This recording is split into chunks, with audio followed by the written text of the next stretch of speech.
welcome back. And this is my review of Bleach Manga Chapter 566 review. Okay. So this chapter was really good. The stuff with Renji wasn't too great, but stuff with Rukia, I've said it before and I'll say it again. Okay. Yeah. Favorite character in the series, always has been and always will be. And this fucking shit with Rukia in this chapter, she looks so badass. I mean, how much more badass could she possibly be?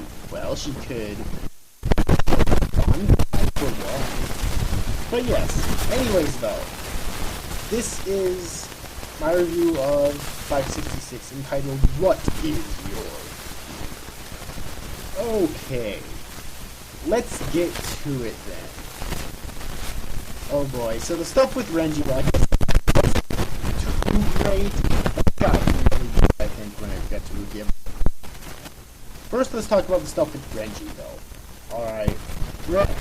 First off, the chapter basically starts out with Renji and Rukia flying together, alright? Renji catches up with Rukia, and Rukia asks Renji if he remembers what their plan is for the war, and Renji basically says to just storm down, take out all the Stern Ridders, and invade the Von and Reek Palace, and take out Juha Bach, in which Rukia calls him and basically says, no, you dumbass, that wasn't even close to the plan. That's basically the Kenpachi Zaraki way of doing things, and look at that, where he ended up, you know.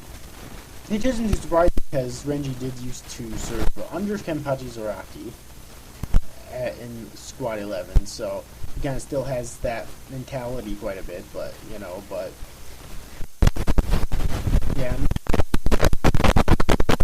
just to take out as many Stern Ridders as they possibly can, not to attack Juha Bach. I don't even know what his powers are, and all they really know is that obviously he has his Quinton power, so, which includes his arrows and his Volt Standing, but also he has the head captain's Bankai Zanka no Tachi, and whatever his special power is for A. So yeah, plus there's going to be other Stone Raiders in there too accompanying him. So yeah. But anyways though, now they basically just split up, and then Renji ends up sleeping somewhere. I'm not exactly sure where it was, so he can recruit his strength. And the Stern Ritter Nana Jakku keeping up on him. I'm not exactly sure whose Bankai he may have stolen before, if any, but he basically was going to attack Renji, but then he was thinking, you know, this is obviously a trap, which that kind of makes sense, you know. He was thinking about this was going to be a trap. But while he was thinking, you know, okay, this kid's obviously stupid. He's falling asleep on the battlefield. My question is why Nana didn't fucking attack him right then and there. I think that was really fucking stupid. And then Renji woke up and escaped. I guess he didn't see Nana. And then Nana just... I hate saying Nana. And then Nana just watched him fucking leave. It's like, what the fuck? Yeah, I thought that was really dumb. And that's pretty much where the Renji thing ended, except I guess Nana isn't going to intend for him to leave. It just looked like it from there, but he does say something like, this is the end for you, or something like that at the end there. And then we go to Rukia, who ends up being first wondering if Renji's idea may have actually been the smart one, which Rukia, it's fucking not, okay? And then she's confronted by Asnot, who I guess is the one who stole Byakuya's Bankai. She keeps saying that she's because she doesn't send them Sakura anymore. And when the two confront, Asnot basically, you know, asked Rukia where her brother's at, if she killed her, would Byakuya, and Rukia says that she doesn't think that would actually happen. And so Asnot puts her on Rukia, and at first it seems to work. Alright, Rukia activates her Shiryuki Shikai and forms like a barrier, but Asnot states the obvious by saying, you can't block fear. Obviously, because fear is an emotion. It's not a tangible, it's not a physical thing. So, or then Rukia shows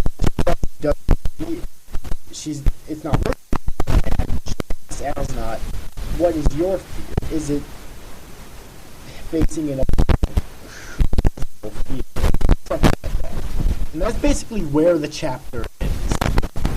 So all I have to say for the chapter is, wow, Rukia, badass much.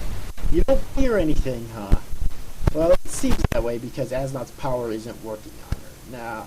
Now, I do want to go off on a bit of a tangent here before I actually get into this. I think Asnot was really stupid, and it actually reminds me of Baragon. And what I mean by this, a little bit of explanation.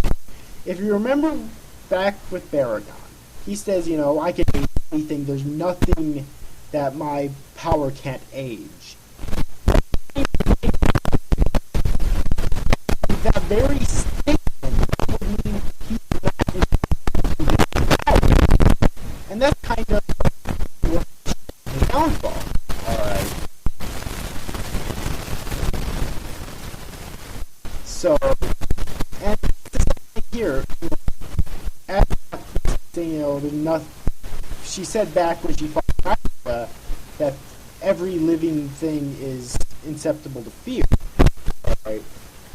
It's part of our nature. And didn't realize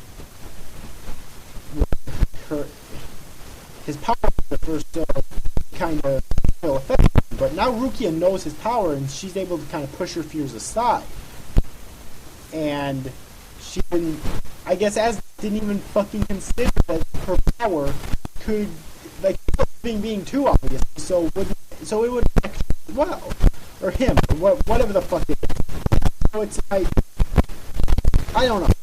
It's like, who's really like that? Even consider by saying that their power, there's no one that their power can affect, how they as well. Okay, so yeah, it's just still Rukia looking badass as ever. I really hope the entire next chapter of Bleach is Rukia Kuchiki versus Asnot. Alright, I really do. Nothing else. I want to see Rukia's Bankai. If not in the next chapter, then in the chapter after. Quite honestly. Because there's three ways this could go down. Alright, either Rukia could own Asnot. Whether she releases her Bankai or not is kind of irrelevant. Because remember, Asnot, she probably has to release her Bankai too. Because Asnot, obviously the spear power isn't the only thing. She has remember, she's still a Quincy, so she still has her Quincy powers. Her arrows, plus ending it with her full standing, her holy form. So she still has those powers, obviously. So if Rukia's going to beat her alone, then Rukia might have to release her Bankai. If she has it, which I really hope that she does. Alright. Or Rukia might get owned, and Byakuya will have to come in and save her in revenge. Or Byakuya can come in, and both of them can team up to defeat Asnot by both of them releasing their Bankais. That, to me, would be the most favorable thing to happen.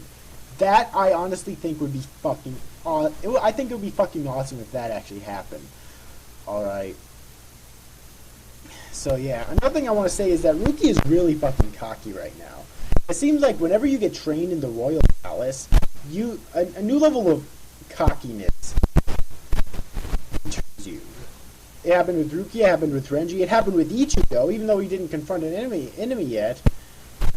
Before he came back down from the Royal Palace, he's still really cocky.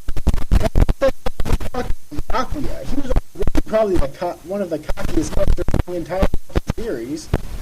Imagine if that happened with him, how would be bananas. So, but I do think this is really interesting. I can't wait for the next chapter of this. She's getting really good now, alright? So, yeah. I don't think there's really anything else that I have to say about this chapter. It was very good. Like I said before, the Renji stuff wasn't the greatest, but the Rukia stuff I thought was really good, and I can't wait to see more of Rukia in this. If it turns out that her and Yakuya are going to keep outproducing both their Bankais to face Asnot,